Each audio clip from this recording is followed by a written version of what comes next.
अस्सलाम वालेकुम व्यूअर्स, कैसे हैं आप सब। मैं बिल्कुल ठीक और उम्मीद करती हूँ आप भी ठीक होंगे। तो आज की वीडियो में जो है अब बहुत ही मज़े मज़े की रेसिपीज़ भी हैं और ईद प्रिपरेशन भी है, तो इसलिए आप लोग वीडियो को स्किप मत कीजिएगा और लास्ट तक देखिएगा। और आज मैं आप लोगों को जो रेसिपी दूंगी उसमें आटा गूंदे बग़ैर रोटी बनाना भी सिखाऊंगी और अचार गोश्त की रेसिपी भी होगी बहुत इजी तरीके से, तो आप वीडियो को लास्ट तक देखिएगा। तो अभी हम पहले बना रहे हैं रोटी, और इसके लिए हम आटा गूंदेंगे नहीं।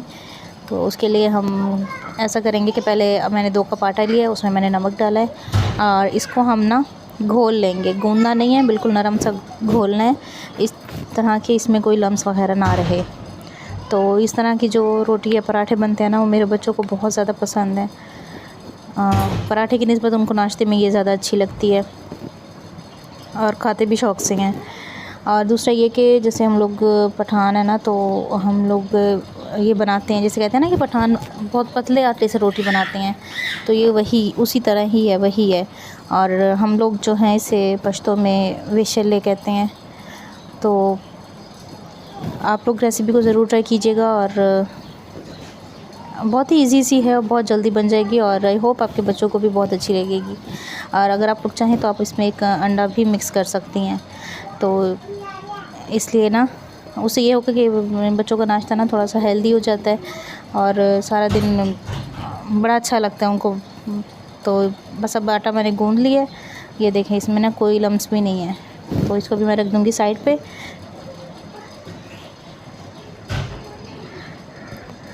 अच्छा, उसके बाद फिर मैंने अब तवा गरम किया और उस पर मैंने ना पहले उस घी या ऑयल जो भी आप यूज़ कर रही हैं वो ना लगा दिए ताकि रोटी चिपके ना।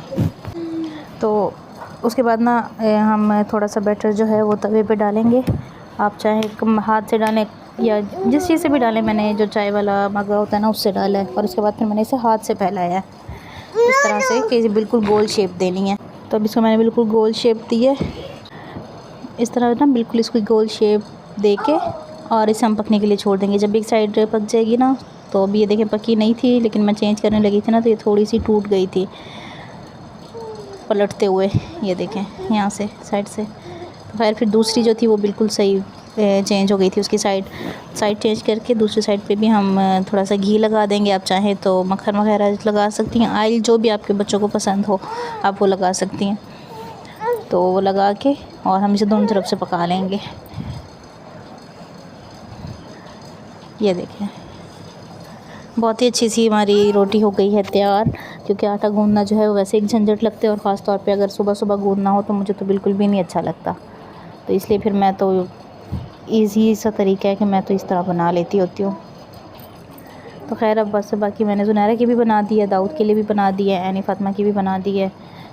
तो ये लोग अब करेंगे नाश्ता और मैं करूँगी अपने बाकी के काम, जो ये हर घर के काम होते हैं, वही झाड़ू बर्तन पोंछा, तो वो सारा कुछ करके, और फिर उसके बाद मैंने सोचा कि आज थोड़ी सी मैं अपनी तैयारी वगैरह भी कर लूँ, स्टार्ट कर दूँ, क्योंकि बहुत कम दिन रह गए हैं। तो सबसे पहले मैंने सोचा कि मैं अपने बालों को ना कलर करती हूँ, क्योंकि मैं वैसे बहुत कम ही होता है कि मैं बालों को कलर करती हूँ, बहुत ज़्यादा कलर नहीं करती, क्योंकि मेरे बाल कोई वाइट वगैरह नहीं है, ऐसा कुछ भी नहीं है, लेकिन बस सिर्फ उनके अच्छे लुक देने के लिए ना मैं कलर करती हूँ। और मैं जो कलर करती हूँ वो ये है, मैं इस तरह मेहंदी का जो कलर होता है ना ब्राउन शेड सा, वो करती हूँ।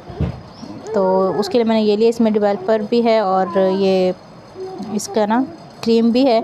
अच्छा, इस कलर की ना जो एक सबसे ख़ास बात है ना वो ये है कि ये ना कोई एलर्जी वगैरह नहीं करता, इसे कोई भी यूज़ कर सकता है। इससे ना तो एलर्जी होती है, ना ही सर में किसी किस्म की कोई ख़ारिश होती है, क्योंकि बाज़ दफ़ा जब कलर करते हैं ना उसके बाद सर में ख़ारिश वगैरह होती है, तो इसमें ऐसा कुछ भी नहीं है। तो बस मैंने अब दोनों को कलर को डेवलपर को मिक्स किया और उसके बाद उसको अच्छी तरीके से मिक्स करके तो इस तरह का शेड आ गया। कलर लगा के उसे मैंने 20 से 25 मिनट के लिए छोड़ दिया था, और उसके बाद मैंने बाल धो लिए थे। तो ये देखें मेरे बालों का कलर कितना अच्छा सा आ गया, बिल्कुल ओरिजिनल सा आया है। तो खैर उसके बाद अब इफ्तारी बनानी थी, लेकिन खाना बनाने से पहले ही ना आंधी स्टार्ट हो गई थी, बहुत तेज़ आंधी थी, बस यूँ कह लें कि कोई तूफ़ान ही था, और अचानक से ही आया। पहले कोई इस तरह का मौसम भी नहीं बना हुआ था। अभी इफ्तारी के लिए मैं ना सालन वगैरह बनाने लगी थी, फ्रूट काट लिए थे और मैंने सालन बनाना था, और सालन में आज मैंने बनाना था चिकन अचार गोश्त। तो आप लोग वीडियो को एंड तक देखिएगा, तो आप लोगों को ऐसी रेसिपी भी पता चल जाएगी। और बहुत ही इजी सी रेसिपी है और बहुत ही टेस्टी बनेगा। तो लेकिन मैं अभी इंतज़ार कर रही थी कि ये ना आंधी वगैरह जो है ना ये रुके तो मैं फिर आग जलाऊं, क्योंकि जब लकड़ियों पे बनाते हैं ना तो हवा वगैरह चले ना तो आग नहीं जलती फिर, तो सालन को ना तपिश वगैरह नहीं लगती।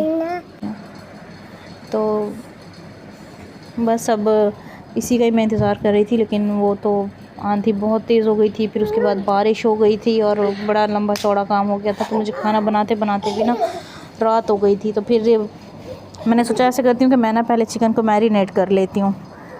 चिकन को जितनी देर मैरिनेट करके रखूँगी ना उतनी अच्छा बनेगा। और यहाँ पे बिल्कुल ऐसे अंधेरा हो गया था, जबकि अभी इफ्तारी का टाइम भी नहीं हुआ, रोज़ा भी नहीं इफ्तार हुआ था और इतना अंधेरा हो गया था। और मुझे ना वैसे आंधी से ना बहुत डर लगता है, मुझे बारिश से भी डर नहीं लगता, और ये बादल वगैरह गरजें या बिजली चमके मुझे उससे भी डर नहीं लगता, मुझे सिर्फ आंधी से डर लगता है। तो जब तक आंधी ना रुकती मेरा काम नहीं होना था। तो खैर फिर मैं अंदर रूम में ही मैंने जाके ना तो मैंने चिकन को मैरिनेट कर लिया था। तो मैंने यहाँ आधा किलो चिकन लिया है और मैंने आधा किलो ही लिया दही। तो दही मिक्स किया, उसके बाद ये है नेशनल का अचार गोश्त का साशे है, मैंने डब्बा नहीं डाला, साशे डाला है, क्योंकि बाकी हम फिर अपने मसाले भी ऐड करेंगे। तो इसको मैं इसमें डाल के ना और इसको अच्छी तरह से मिक्स कर लेंगे। मिक्स करके और तकरीबन 1 घंटे से 1.5 घंटे के लिए सब मैरिनेट करके रख देंगे। ये देखें इस तरह से। और उसके बाद मैंने लिए हैं 3 मीडियम साइज़ के लिए हैं टमाटर, और उनका मैंने ना छिलका उतार लिया था, क्योंकि वैसे तो टमाटर को ग्राइंड करते हैं लेकिन लाइट नहीं थी, तो फिर इसलिए मैंने छिलका उतार के ना तो आधा कप मैंने ऑयल का लिया और उसमें हम ना इसको थोड़ा सा पका के टमाटर को, उसके बाद मैंने इसमें अदरक लहसुन डाल दिए हैं। और मिर्चें जो हैं वो मैंने काट के नहीं डाली, मैंने 4 मिर्चें इसी तरह साबुत सी डाल दी थी। थोड़ी देर पकाएंगे और उसके बाद जो हमने मैरिनेट किया हुआ चिकन रखा था वो हम इसमें डाल देंगे, इसमें डाल के और हम इससे अच्छे तरीके से पका लेंगे।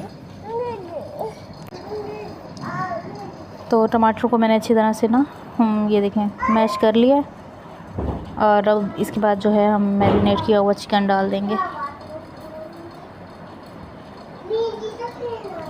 ठीक है, तो उसके बाद तेज़ आंच पे मैंने इसे 5 मिनट पकने के लिए दिया है, ताकि टमाटर का पानी भी खुश्क हो जाए और जो दही था दही का पानी भी खुश्क हो जाए।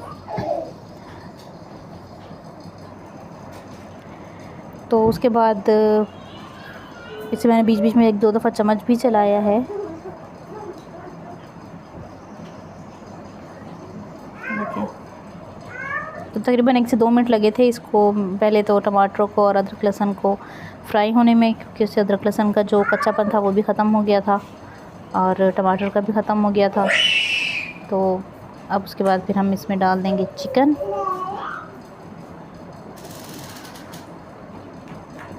तो अगर आप लोग अभी तक मेरे चैनल पे न्यू हैं और चैनल को सब्सक्राइब नहीं किया है तो जल्दी से चैनल को सब्सक्राइब कर दें, वीडियो को लाइक और शेयर करें, ताकि मेरी आने वाली हर न्यू वीडियो पहले आप लोगों को मिला करे, और बेल आइकन को लाज़मी प्रेस किया करें। तो अब इसमें मैंने डाल दिया है चिकन और इसे मैं अब तेज़ आंच पे पकाऊंगी, ताकि इसका दही का पानी भी खुश्क हो जाए और टमाटर का भी खुश्क हो जाए। तो इसे ढक के हम रख देंगे अभी। अच्छा, फिर उसके बाद ये देखें जो पकना शुरू हो गया। तो हमने इसे इतनी देर पकाना है कि इसका ऑयल जो है वो सेपरेट हो जाए। देखें ऑयल सेपरेट हो गया है। तो यहाँ पे मैंने ना थोड़ा सा चख के देख लिया था कि अगर नमक या मिर्ची थोड़ी सी कम हो तो मैं डाल दूँ। तो मुझे थोड़ा सा नमक भी कम लगा था और मिर्ची भी थोड़ी सी कम लगी थी, तो मैंने बिल्कुल थोड़ी थोड़ी सी ना डाल दी थी। तो खाना हो गया हमारा रेडी। रोटी मैंने पहले बना ली थी, तो बस अभी इनको मैं खाना वगैरह दूँगी, बच्चों को भी और उनके पापा को भी।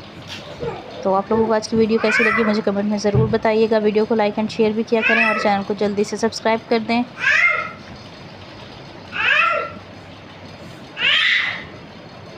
और मिलती हूँ मैं आप लोगों से इंशाल्लाह अगली वीडियो में। तब तक के लिए अल्लाह हाफ़िज़।